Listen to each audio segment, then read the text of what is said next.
ग्वालियर में राज बब्बर ने केंद्रीय मंत्री ज्योतिरादित्य सिंधिया पर बड़ा हमला बोला। उन्होंने महल की सियासत पर निशाना साधा। राज बब्बर ने तंज कसते हुए कहा कि अब पब्लिक महल में चाट खाएगी।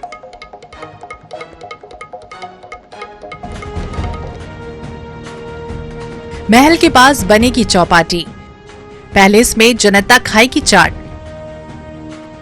कांग्रेस ने ग्वालियर में केंद्रीय मंत्री ज्योतिरादित्य सिंधिया की सियासी घेराबंदी शुरू कर दी है। इसी कड़ी में अब फिल्म अभिनेता और कांग्रेस नेता राज बब्बर ने सिंधिया पर बड़ा हमला बोला। उन्होंने अपने बयान से महल को निशाने पर लिया। ये कहा कि सिंधिया ने बहुत मौज की है, कांग्रेस सरकार आएगी तो महल के पास चौपाटी बनाई जाएगी। अब जनता जयविलास पैलेस में चाट खाएगी। पर्यटन के बारे में कह सकता हूँ कि बहुत सारे हम जैसे गरीब लोगों ने महल नहीं देखे हैं। पर्यटन में जो लोग आएंगे वो महल तक भी जाएंगे, महल को देखने जाएंगे, क्योंकि है तो जनता का ही ना, ग्वालियर का ही है ना सब कुछ। तो ग्वालियर की जनता जब चाहेगी तो पर्यटन के लिए वहाँ भी जाया करेगी और वहाँ पे जाके बाकायदा मज़े के साथ में वहाँ पर चाट खाएगी, फिर वहीं पे दोने फेंक के आएगी। ये सब होने वाला है, क्योंकि जब जनता तय कर लेती है तो अच्छी तरह से तय करती है। राज बब्बर ने सिंधिया को लेकर ये भी तंज कसा कि जब ग्वालियर और मुरैना में कांग्रेस से मेयर बने तब वो अटारी से नीचे देखने लगे, इससे पहले तो वो देखते ही कहाँ थे। इधर राज बब्बर के बयान के बाद कांग्रेस और बीजेपी में बयानबाजी तेज हो गई है। क्या गलत बोला है उन्होंने? ये पूरी शासकीय जमीन है, जनता की जमीन है, हड़पी गई जमीन है। 27 फर्जी ट्रस्ट बनाकर उसमें उस ट्रस्ट के अंदर एक ही सर्वे नंबर की बार बार रजिस्ट्रियां करके वो पूरा ब्लैंक था।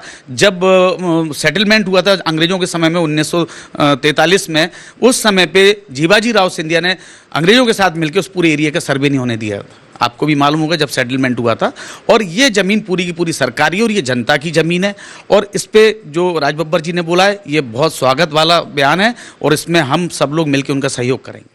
देखिए, राज बब्बर जी भूल गए हैं कि उनकी पार्टी का हाल तो अंधेर नगरी चौपट राजा की प्रकार है और मौज करने के लिए केवल कांग्रेसी पैदा हुए हैं। इसीलिए आज पूरे देश भर से प्रत्येक राज्य से उनका सफाया हो रहा है। भारतीय जनता पार्टी का प्रत्येक कार्यकर्ता परिश्रम की पराकाष्ठा तक कार्य करता है, जनता के समक्ष में रहता है।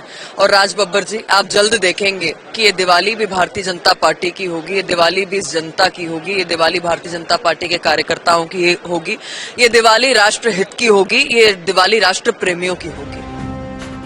बयानों में एमपी विधानसभा चुनाव का रण रोचक हो चला है। सिंधिया भी अपनी हर सभा में कांग्रेस पर वार कर रहे हैं। इधर कांग्रेस भी सिंधिया पर हमलावर है।